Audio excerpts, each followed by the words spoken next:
music is something that universally connects humans across cultures, different backgrounds. I've really never met someone who doesn't listen to music. I listen to 4 to 5 hours music every day and another 6 to 8 hours at night. Just listen to brown noise and sleep. If you're looking to build an audience of fans rather than passive investors, Lens is probably the best place to go right now. Last year, I had written a thread why Spotify Wrapped should be NFTs. Once people added their song to their Spotify library, that's where the journey with the artist ends. Whereas with NFTs, once you collect the music NFT, that's only really when the journey starts. Hello everyone, welcome to another episode of the Lens Show. Music NFTs, music is a super big thing on Lens and in crypto ecosystem. We've seen so much happening over last few months in the music ecosystem, and I am personally quite fascinated by the whole emergence of music NFTs. Last year there was art and generative art everywhere. I think from this year onwards we will be focusing a lot on music, and today we have none other than Watcher from Beats, but now it's Riff. So Watcher is here with me, who runs Riff, and if you guys know, it was Beats app.xyz earlier. So Watcher, would you like to do a small introduction about yourself? I've been in the crypto space since late 2017 and been building over the years, and got hooked into the music NFT space in early 2021 with some of the early experiments by Blau and independent musicians coming into the space and releasing their music as NFTs. And then some of the curated platforms got started later this year. While the whole PFP craze was going on, music seemed to be one of the emerging narratives that really seemed very sustainable to me, especially because it was real creators and real fans, not anonymous teams behind 10K collections. And generally, in my opinion, are one of the artist groups that have been hit the hardest by Web2. While many say oh, but they got almost infinite distribution through streaming services, many people from within the industry actually know that streaming doesn't really pay artists all that much. And to be honest, in most cases, it doesn't pay nearly enough to pay for your rent. So music NFTs are really interesting because it gives artists a new way to distribute directly to their fans and also connect in a very meaningful way with their fans through these experiences. And then when Lens came around, I've been a huge nerd for all types of social technologies for a while, especially for their incredible potential when it comes to distribution. So Lens seemed really interesting. And then I got together with Christina, who's the head of growth at Lens, last year in summer at NFT NYC. And we're chatting about music and music NFTs for over an hour. And we came to the conclusion, okay, someone needs to build something for music on Lens. And that's kind of how we got started. And yeah, that's kind of my short introduction. Awesome. All right. Thank you. And it's quite interesting, right? Like, you went to a conference, you met Christina from Lens, and Yes. next thing you know is you're building on Lens, and Yes. you're super interesting startup you have, and it's in the field of music, which I assume you love, right? How did you get into music? I'm pretty obsessed with music, I'd say, in a healthy way, where I'm probably listening to music at least 5 to 6 hours a day. I love just vibing to good songs, whether it's next to work or just being with friends. I think music is something that universally connects humans across cultures, across different backgrounds. I've really never met someone who doesn't listen to music, which is a really interesting fact. I think for some of these other kind of social verticals, there's always kind of specific groups that are very much targeted by it. Most people these days have at least one streaming app on their phone. And it's really fascinating to me that the music space is still evolving. Thousands of years after people started playing music, right? That's another thing. People have always been making music. They haven't always been making videos, but they most definitely have always been making music. And I think music is super interesting because there's so many different facets to it, and so many different artists bring their own unique spin and their own unique sound to the table. One of the early DAOs that I was involved in the music space that I want to give a quick shout out to is Wave World. Their mission is to give every artist and creative in the space the opportunity to do music as a real job and not just as a hobby. And I think that's a really, really honorable goal, and something that we thrive towards as well. is to make music more accessible, but also to give independent, smaller artists a way to live off their music and make a living off their music. I think that's way more important because so many artists, due to the current system, are just trapped in, okay, I do music on the side as a hobby, but I still have a day job, right, to pay my bills. And I think music NFTs really open up a new paradigm, whether it's full-time or part-time, where you can distribute by your own means and you're in control of your own distribution.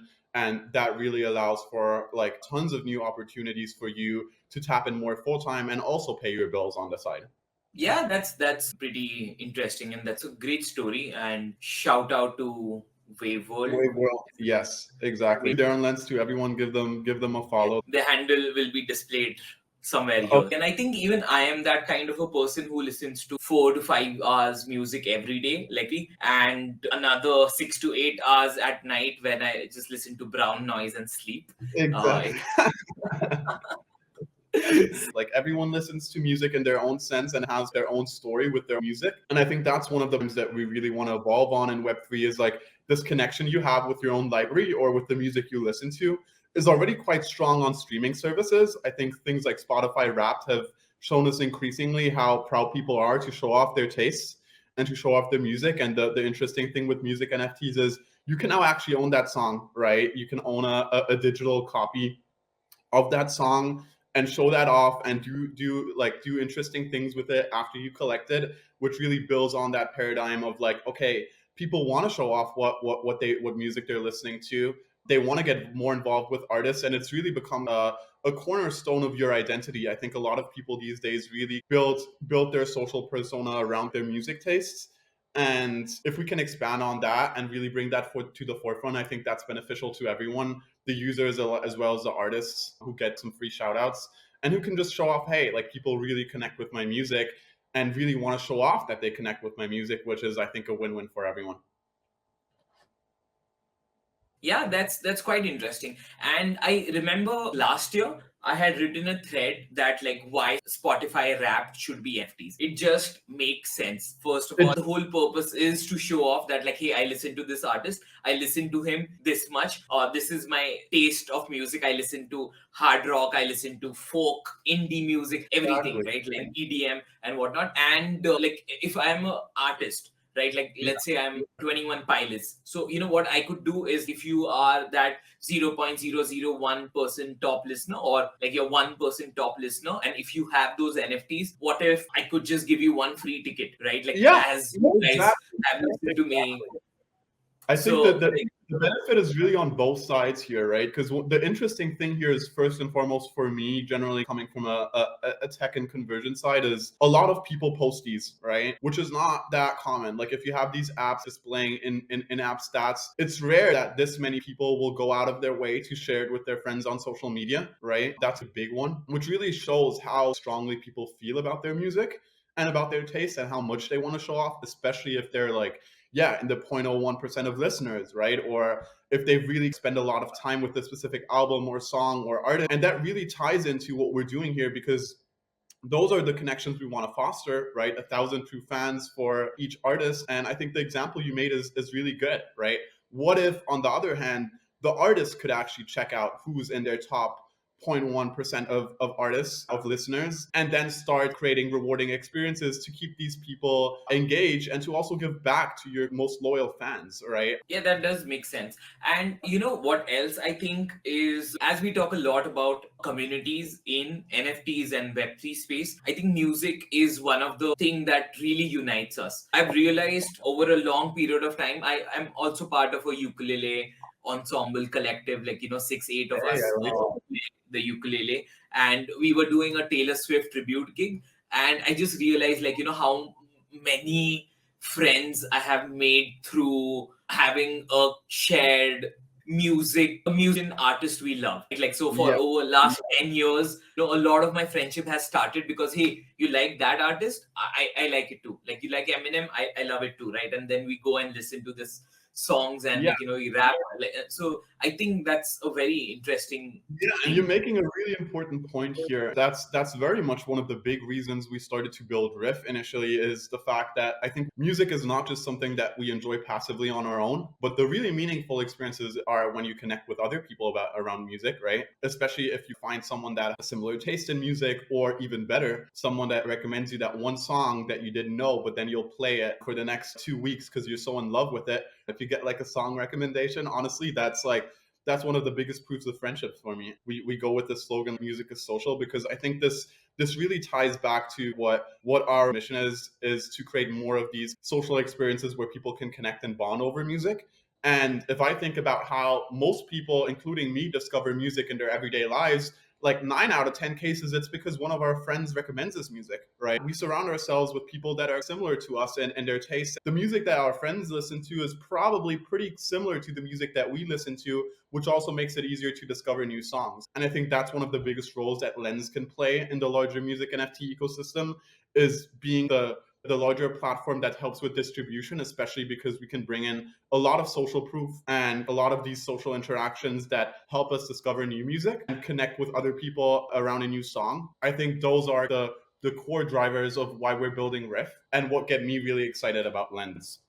Awesome. Thank you for sharing that. Okay, can you tell us the difference between Web 2 music industry and what is Web 3 music industry trying to be? I think there's two big differences. The first one is the way people consume music. Web2 has become quite passive. Like, we add a song to our library, we listen to it on the go, but we don't really think about the music a whole lot, unless that one day a year where Spotify Wrapped comes out and everyone really obsesses about the music they were listening to. But other than that, the relationship between like fan slash listener and artist has become quite degraded down, and it's like quite passive these days in Web2. The difference really to Web3 here is that we're concerning ourselves much more actively with the music that we collect. If you spend money to collect something, you're obviously going to think about what you're collecting, and that process just makes people much more aware. The second one is also that Web3 inevitably invites people to participate. It's not just collecting, but after you collect, you might get access to a token gated group chat, or you might be able to create a snippet on Riff, or that might give you access to like a unique IRL experience at NFT NYC, right? Like, for most people, once they added their song to their Spotify like library, that's where the journey with the artist ends. Whereas with NFTs, once you collect the music NFT, that's only really when the journey starts, right? And there's hopefully a lot more experiences down the road where you can use your NFT to unlock experiences, to use them in different experiences, and to connect with other people over the music. So it's much more engaging and much more active, which also is quite beneficial for the artist-fan relationship, because that obviously builds loyalty, and that obviously builds a certain connection between the fan and the artist that you simply cannot achieve by just having someone like stream your song on Spotify. The second big one is redistributing value. In Web 2, most of the value, around like 60 to 70%, goes back to like the middleman, like the streaming service and the labels, which is quite ridiculous. Like, the artist already ends up with a like incredibly small cut, but out of that small cut, I think it's like 0.005 cents or something per stream. And out of that, only around like 20 to 30% of that goes actually to the artist. And most of that goes to the streaming service and the labels, which really are just middlemen for distribution, right? Whereas in Web3, you get 100% of the revenue and you distribute directly to your fans rather than being reliant on any of the middlemen, which is a really powerful kind of way of rethinking, because that allows us to distribute value more equally, whether it's value to the artist or value to curators who mirror or share your song and then get a certain referral percentage of that revenue, or even like third-party revenue where users can generate content and then generate value for themselves as they're generating exposure and collects for the artist. I think that redistribution of value is one of the biggest core differentiators between Web 2 and Web 3, because Web 2 doesn't care about where the value goes as long as Spotify and the labels get paid enough, right? They don't really care whether artists, curators, fans are a part of that value equation, whereas Web3 puts that at the forefront by giving artists and users control over the distribution and over how they want to engage and interact with the music that they collect. So those are the two big things for me. Awesome, that does make sense. Thank you for sharing that. So let's say I am a musician like who's just joined Web3, right? Like, why should they come to Riff and why should they use your platform?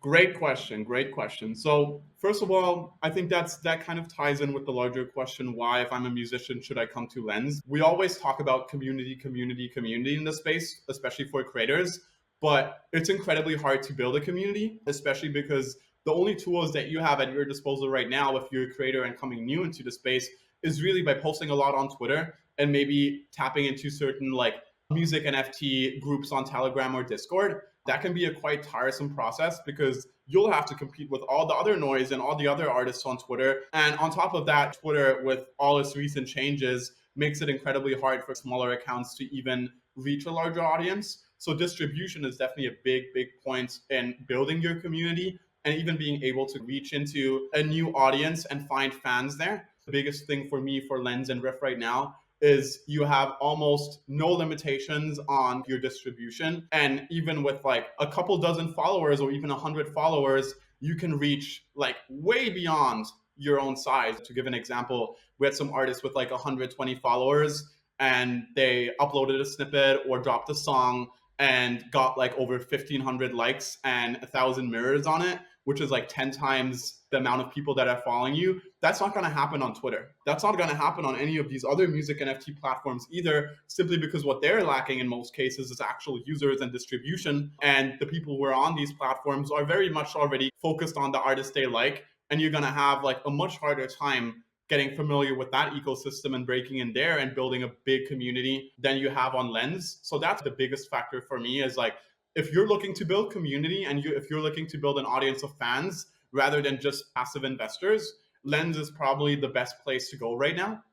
And the beauty about going on Riff is audio content so far has been amongst the highest performing content on Lens in total. We're quite proud to say that like most of the content that comes through Riff gets incredible engagements. And really also we've quite kind of extensively worked on strategy in the back end, but there's a lot you can do to optimize for certain outcomes. And if that outcome is building your community, we definitely have a lot of advice and strategic things that we can tell you to help accelerate that growth.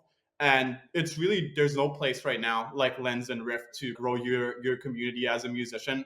We've seen many artists go from like 0 followers to over 1,000 followers in the last 3 months, which is quite incredible. And that's the biggest one for me. The second one is being early. Generally, being early to things that are growing quite quickly almost always turns out beneficial. And Lens is still incredibly early in its journey. And there's a lot of opportunity here for you to grow as the ecosystem grows. So coming in right now, if you have the chance and you have a profile, is probably the best time to get started, because even if things start out slow, like you still have the entire growth of Lens protocol ahead of you. And quite often with these social networks or larger user graphs, the people who are there early, especially the creators who are there early, are the ones who really benefit from that growth the most, because they already have a community and a platform to tap into that's going to continue to share their content and share their profile with new people as they come in, as they're looking to discover creators. Whatever growth the ecosystem is going to see, you're going to be at the forefront of that and you're going to benefit the most from that. So like really these 2 big points, building up your social graph on Lens. The second one is also like, by being early right now, you can really tap into all the future growth that's ahead of us. The third one is relevant to more established artists in the space. Let's say you already have a pretty big community, you've been around for like a year or longer, and you've already built a substantial community of collectors and fans within the Web3 space.